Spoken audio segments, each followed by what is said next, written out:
Fix this and I'll give you $100 million. The words echoed across the glass-walled boardroom, followed by a wave of laughter. For a moment, nobody noticed that the young black waitress holding a silver coffee tray didn't laugh with them. She simply looked at the laptop that billionaire Ethan Caldwell had pushed across the table. Calm, silent, watching. The city skyline shimmered beyond the floor-to-ceiling windows of Caldwell Technologies, 112 stories above Manhattan. Inside, however, the atmosphere felt nothing like success. Tension hung in the air. A billion-dollar product launch was less than 24 hours away, and something was terribly wrong. Ethan Caldwell was not a man accustomed to losing. At 42, he had built one of the most powerful AI companies in America. Financial magazines called him a visionary. Business networks called him unstoppable. Investors called him a genius. But today, none of those titles seemed to matter. The company's flagship system had failed 3 separate tests that morning. Millions of dollars were on the line. The board was panicking. The engineers were arguing. And Ethan's patience was running out. "We've checked every module," one senior developer insisted. "Then check them again," Ethan replied sharply. "Because tomorrow morning, this platform works, or this company becomes the punchline of every business headline in America." The room fell silent. Even the engineers looked defeated. Then the door opened. A catering team entered carrying fresh coffee and lunch trays. Nobody paid attention. Nobody except Maya Brooks, 28 years old. Black apron, white shirt, Nama tag. Just another waitress, at least in the eyes of everyone seated around that table. She moved quietly between executives, refilling cups and replacing empty glasses. Invisible, the kind of person powerful people rarely noticed. Yet as she passed behind the presentation screen, her eyes briefly landed on a graph displayed on the wall. Her pace slowed, only for a second. Then she continued walking. A few minutes later, one engineer pointed toward a chart filled with red warning symbols. "The system keeps producing inconsistent outputs," he said. "We can't figure out why." Maya paused beside the conference table. Her fingers tightened slightly around the coffee pot. Something about the chart seemed familiar. Very familiar. She glanced toward the laptop screen, then toward another report lying open beside it. Her expression changed. Just slightly. The smallest flicker. Ethan noticed. "Something funny?" he asked.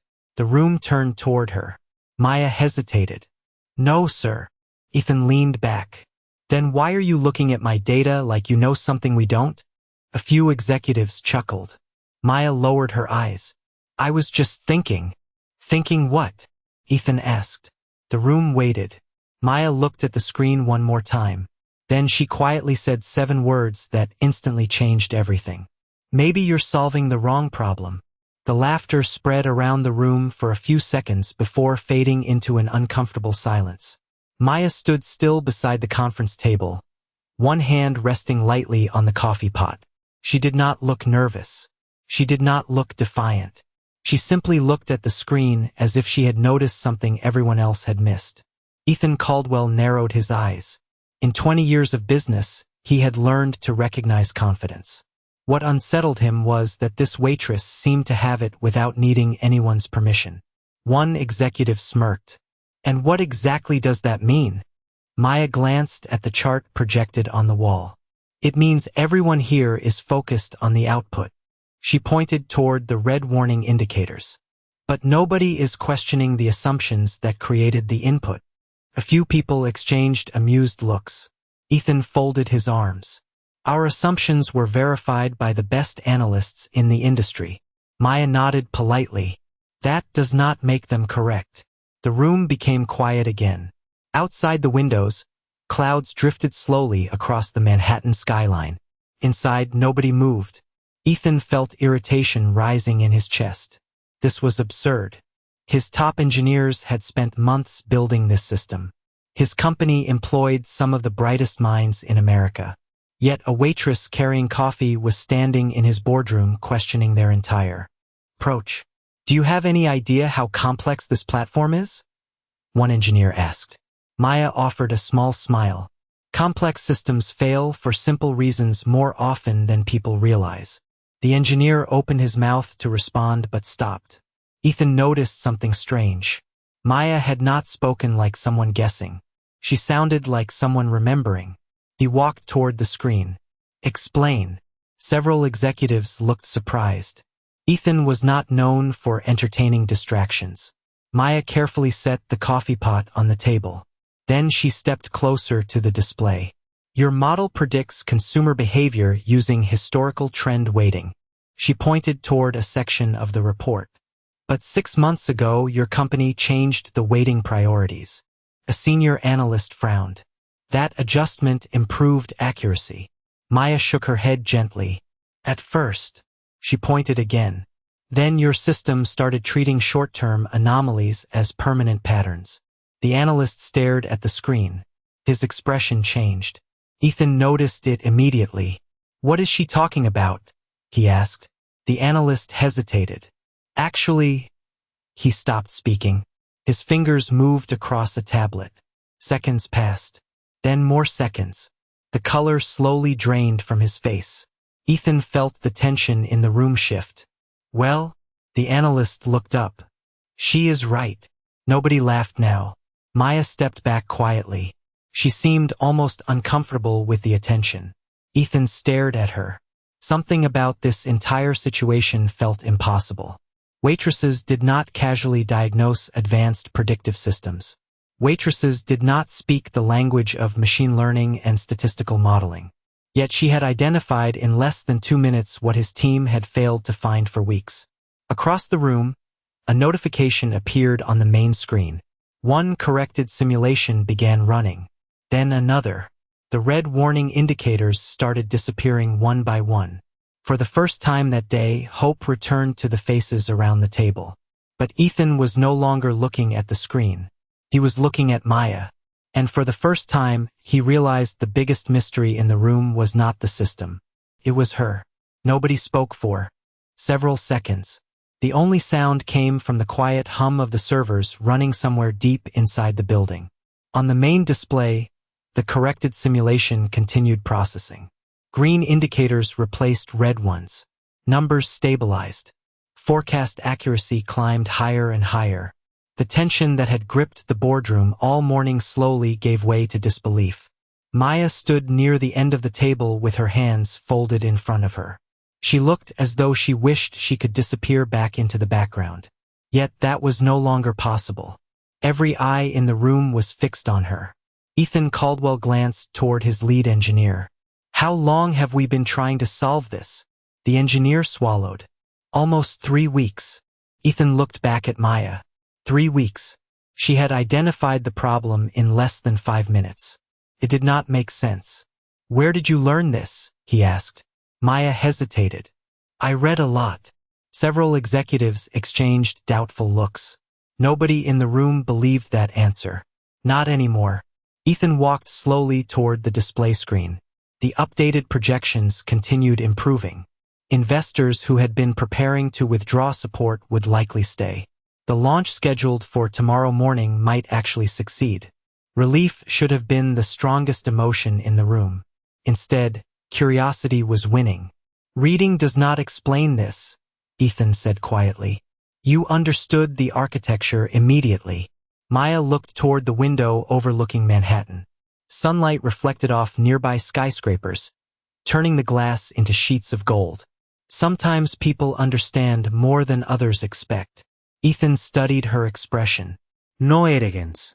No pride. Just calm certainty. That unsettled him even more. Most experts loved proving they were right. Maya seemed uncomfortable receiving credit at all. Before Ethan could ask another question, his phone vibrated. A message appeared from his assistant downstairs. Your son is here. Ethan checked the time and sighed. He had forgotten. Noah was supposed to meet him for lunch. The 12-year-old often visited the office after school, especially on difficult days. Since losing his mother 3 years earlier, Noah had become the center of Ethan's world. Business came first for many billionaires. For Ethan, it no longer did. A moment later, the boardroom door opened. Noah stepped inside carrying a backpack nearly as large as his shoulders. He immediately noticed the unusual atmosphere. "Did something happen?" he asked. Nobody answered right away. Then one executive pointed toward Maya. "She just saved your father's product launch." Noah looked at Maya, then at the giant display screen filled with charts and data, then back at Maya again. "Really?" Maya smiled softly. "I just noticed something." Noah walked closer. Unlike the adults, he showed no skepticism. "No judgment. No assumptions." "That is cool," he said simply. Maya laughed quietly. It was the first genuine smile Ethan had seen from her. Strange, he thought. The room had been filled with some of the most powerful people in the technology industry, yet the first person who made her comfortable was a child. Noah glanced at the charts again. "So everything is fixed now?" Maya's smile faded slightly. "Not everything." Ethan noticed the change immediately. "What do you mean?" Maya looked toward the screen one more time. Her eyes narrowed. Then she pointed toward a small section hidden deep inside the report. "Because the real problem is not the one everyone just found." The room fell silent again. And for the second time that day, every person in the boardroom realized Maya Brooks was seeing something none of them could see. For a moment, nobody understood what Maya meant. The corrected projections were running smoothly. The warning indicators had vanished. The launch appeared safe again. Relief had already started spreading across the room. Yet Maya was still staring at the screen with the same focused expression. Ethan followed her gaze. "What are we missing?" Maya stepped closer to the display and pointed toward a small section buried beneath thousands of lines of performance data. It was the kind of detail most people would scroll past without noticing. "This correction solved today's problem," she said quietly. "But it created a much bigger one 6 months from now." Several executives frowned. One analyst adjusted his glasses and leaned forward. "That is impossible. We ran future simulations." Maya nodded. "You ran them using the same assumptions." The room fell silent once again. Ethan felt a strange mixture of frustration and curiosity. Every answer Maya gave seemed to create an even larger question. "Show us," he said. Maya hesitated. "I am not supposed to be here." Noah looked up at her. "But you are." The simple response made a few people smile. Maya smiled too. Then she turned back toward the screen. Her fingers moved across the keyboard. Fast, precise, comfortable, not like someone experimenting, like someone returning to a familiar language she had not spoken in years. Ethan noticed it immediately. So did his engineering team. Within seconds, Maya opened a hidden modeling view that few people in the room even knew existed. Several executives exchanged surprised glances. "How does she know where that is?" one whispered. Maya adjusted a parameter. Then another. New projections appeared on the giant display. The room watched as the graph slowly climbed upward, then suddenly dropped. A sharp decline. 6 months from now. 8 months from now. 12 months from now. Revenue forecasts collapsed. Customer retention weakened. Market confidence declined. Silence filled the boardroom. The lead analyst stared at the screen. No, his voice was barely audible. "That cannot be right." Maya stepped aside. "Check the numbers yourself." 3 analysts immediately began reviewing the data. 1 minute passed. Then 2. The confidence on their faces disappeared. Ethan watched them carefully. He did not need an answer anymore. Their expressions told him everything. Maya was right. Again. Noah looked around the room. So she saved the company twice? Nobody laughed this time. Nobody dismissed the question. Ethan slowly exhaled. He had spent years building one of the most advanced technology companies in the country. Yet today a Waitress had uncovered 2 critical flaws before his experts found either one. It should have embarrassed him. Instead, something else was happening. Respect. Genuine respect. "Who are you?" Ethan asked quietly. Maya looked down at the conference table. For the first time all afternoon, uncertainty crossed her face. Not fear. Not nervousness. Something deeper, like a memory she had spent years trying to leave behind. Outside, Sunlight reflected across the Manhattan skyline. Inside, every person waited for her answer. Maya looked toward the screen one last time. Then she said something that instantly changed the atmosphere in the room. "The reason I recognize the problem," she said softly, "is because I helped create the foundation it was built on." The words settled over the room like a sudden change in weather. Nobody moved. Nobody spoke. Ethan stared at Maya, searching her face for any sign that she was exaggerating. He found none. She stood there quietly, almost as if she regretted saying it at all. One executive finally broke the silence. "What exactly do you mean by that?" Maya looked toward the giant display. The graphs continued moving across the screen, lines rising and falling beneath the afternoon sunlight pouring through the windows. "Years ago," she said softly, "a research group developed a framework for adaptive prediction models. It was not a product. It was only a theory back then." Ethan felt a strange pull of recognition. The concept sounded familiar. Very familiar. Maya continued. "The framework was designed to prevent systems from confusing temporary behavior with permanent trends." The lead engineer suddenly sat upright. His eyes widened. "Project Horizon." Several heads turned toward him. Maya nodded. That was the internal name. The room erupted with whispers. Ethan knew Project Horizon. Every senior executive did. The framework had become one of the foundations behind Caldwell Technologies' most valuable systems. It had helped transform the company into an industry leader. Yet very few people knew where it had originated. Ethan slowly looked at Maya. "You worked on Horizon?" Maya hesitated before answering. "I helped design the original behavioral correction model." Silence returned. Ethan could almost hear people trying to process what they had just heard. The woman standing before them in a waitress uniform was claiming involvement in one of the most influential research projects of the last decade. It sounded impossible, and yet everything she had done today suggested she was telling the truth. Noah looked between them. If she helped build it, why is she serving coffee?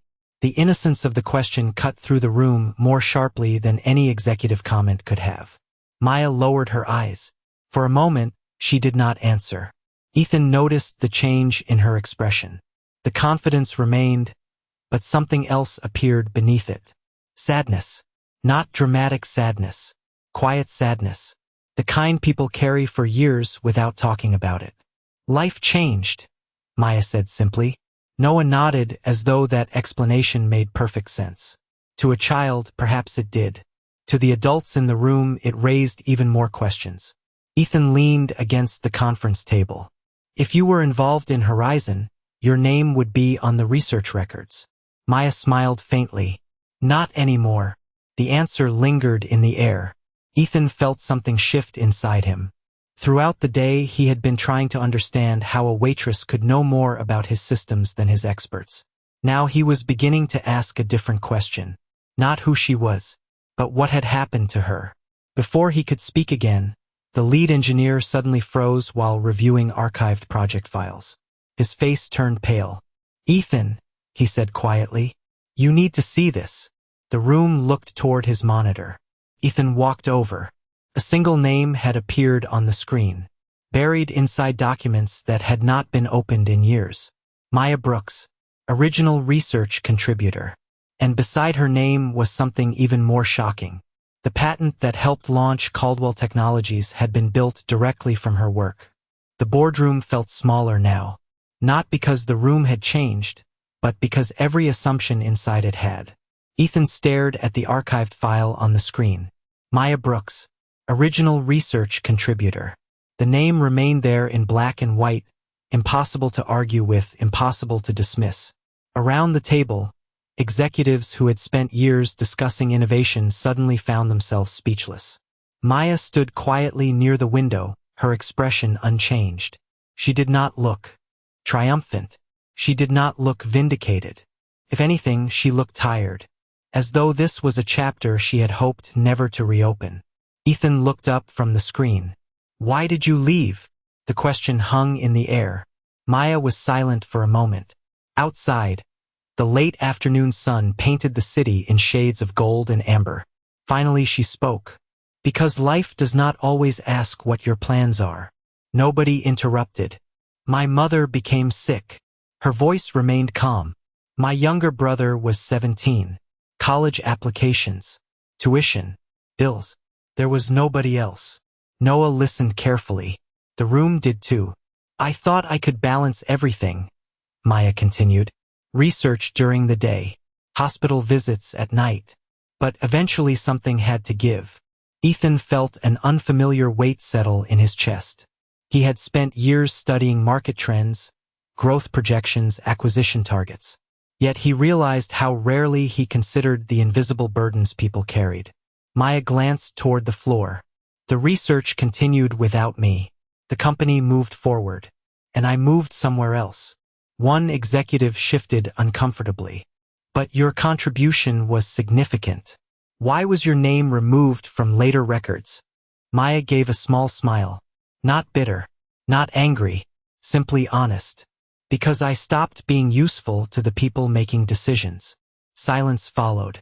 Noah frowned. That is not fair. Maya looked at him and smiled again. No. It probably was not. Ethan noticed something then. She did not sound resentful.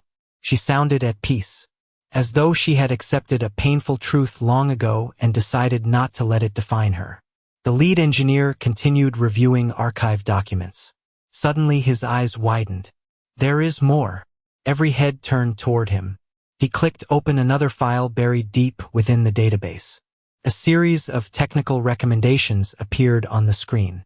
Ethan immediately recognized them. They were the exact safeguards that could have prevented the crisis threatening tomorrow's launch. His pulse quickened.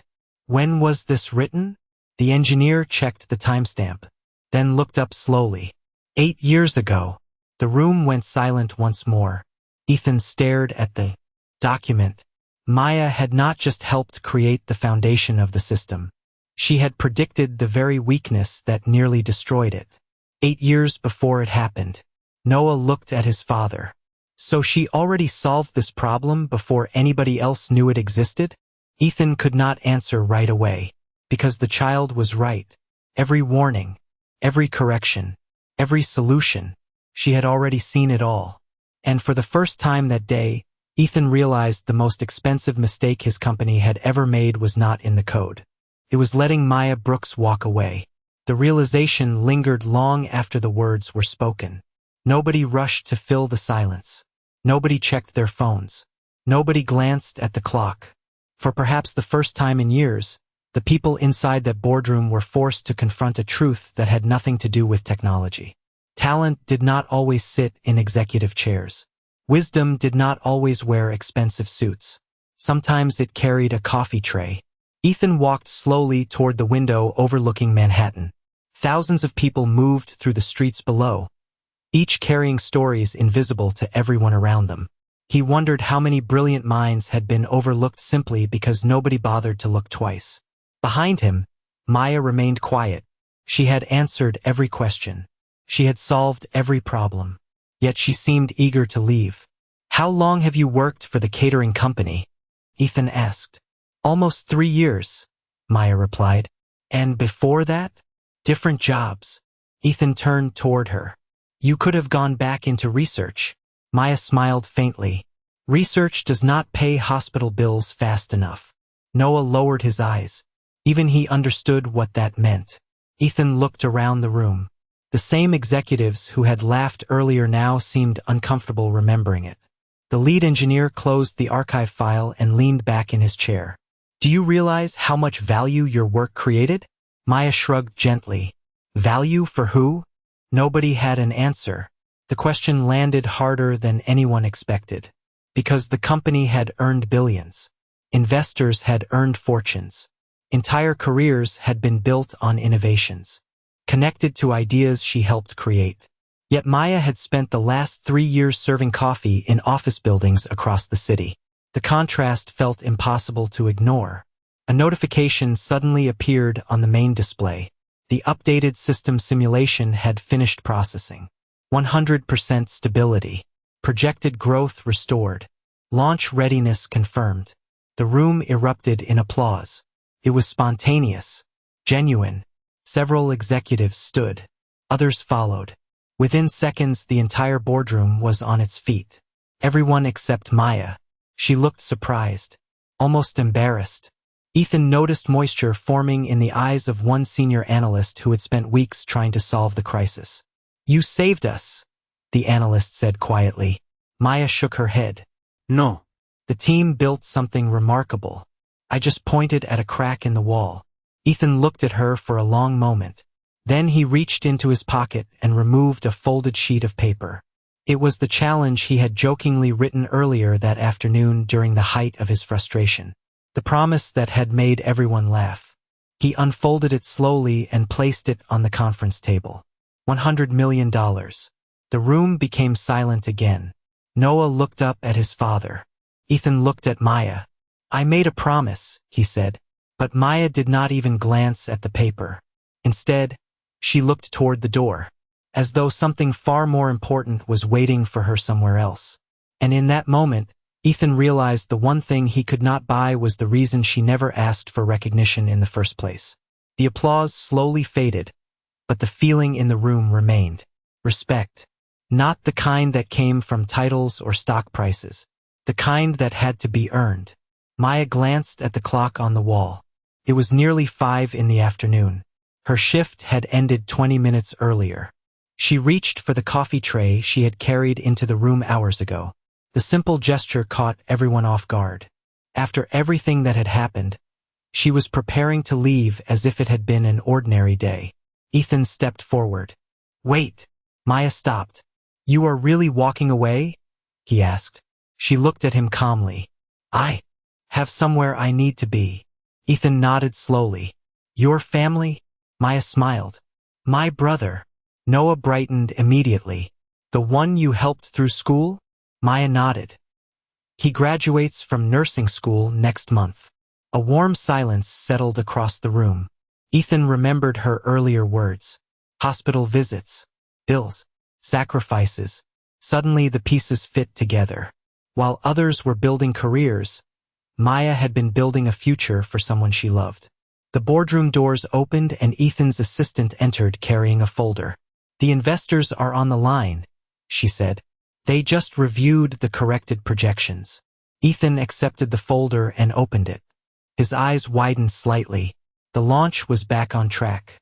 Investor confidence had fully recovered. Millions of dollars in potential losses had disappeared in a single afternoon. Yet none of that felt as important as it had a few hours earlier. He closed the folder and placed it on the table. "Maya," he said quietly, "do you know how many people would do anything for an opportunity like this?" She looked around the room. "Probably a lot." "Then why do you not seem interested?" Maya thought for a moment. Then she answered with the same honesty that had defined every word she spoke that day. "Because I spent years chasing recognition." Her eyes drifted toward the skyline beyond the windows. "And eventually I realized recognition does not sit beside you in hospital waiting rooms. It does not help your family through hard times. It does not make you proud when someone you love reaches their dreams." Nobody spoke. Noah looked at her as though she had revealed a secret adults spent their whole lives trying to understand. Ethan felt something shift inside him. For years he had measured success through numbers. Revenue, growth, market value. Yet standing in front of him was someone who had quietly changed lives without asking for applause. Maya picked up her tray. "Thank you for listening." Then she turned toward the door. But before she could leave, the lead engineer suddenly called out her name. His eyes were fixed on another document that had just appeared in the archive system. A document nobody had noticed before. Maya froze. Ethan looked toward the screen. And what he saw next made him realize the story of Maya Brooks was far from over. The room stood frozen as the lead engineer opened the newly discovered file. Maya slowly turned back from the doorway. Her eyes settled on the screen, and for the first time that day, Ethan saw genuine surprise cross her face. The document was dated 8 years earlier.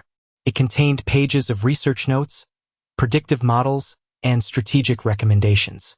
But it was the final page that captured everyone's attention. At the bottom was a handwritten statement that had been scanned into the archive. "If this framework succeeds, its greatest value will not be profit. Its greatest value will be helping people make better decisions when uncertainty makes them afraid. Signed, Maya Brooks. Silence filled the boardroom. Nobody was looking at the technology anymore. They were looking at the person who had written those words years before any success existed. Ethan felt something tighten in his chest. He had spent years celebrating the growth of his company, yet he had never seen that document.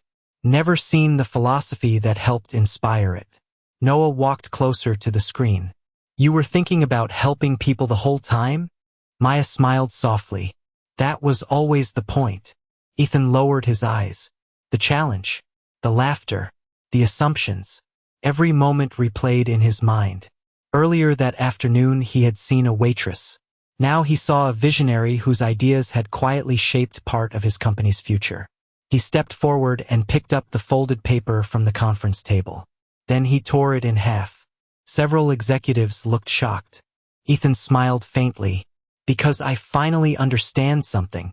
He looked directly at Maya. You were never working for $100 million.